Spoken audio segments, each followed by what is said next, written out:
Dale Carnegie అమెరికాకు చెందిన చాలా అద్భుతమైన రచయిత. ఆయన ఇప్పుడు లేరు. ఆయన ముఖ్యంగా సెల్ఫ్ ఇంప్రూవ్మెంట్, ఆందోళన లేకుండా ప్రశాంతంగా ఆనందంగా జీవించడం, ఇలాంటి విషయాల మీద చాలా మంచి రచనలు చేశారు. ఆయన పుస్తకాల్లోని కొన్ని కొటేషన్లను ఈరోజు మనం చెప్పుకుందాం. విజయం అంటే మనం కోరుకున్న దాన్ని పొందటం, ఆనందం అంటే మనం పొందిన దాన్ని కోరుకోవడం. ఇదొక కొటేషన్. నిజమే కదా, మనం బాగా ఆశపడి కష్టపడి ఏదైనా సాధిస్తే అది విజయం అవుతుంది. విజయం ముఖ్యమే, అది చాలా సంతోషాన్ని ఇస్తుంది కూడా. అయితే గొప్ప విజయం సాధించినా దాని తాలూకు కిక్కు ఎక్కువ కాలం మనతో ఉండదు. తర్వాత ఏంటి అనే ప్రశ్న వస్తుంది. అదే మనం పొందిన దాన్నే కోరుకుంటే నిరంతరం ఆనందంగా ఉండగలం. ఆనందంగా ఉండటమే అల్టిమేట్ విజయం కదా. మనం పొందిన దాన్నే కోరుకోవడం అంటే మన దగ్గర ఉన్న దాని విలువని అర్థం చేసుకోవడం.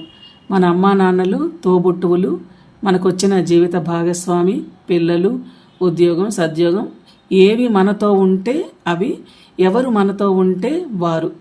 అలా మనం జీవితంలో పొందిన వాటన్నింటినీ, పొందిన వారందరినీ మనస్ఫూర్తిగా సంతోషంగా స్వీకరించడం ఆనందం అంటున్నారు డేల్ కార్నిగీ.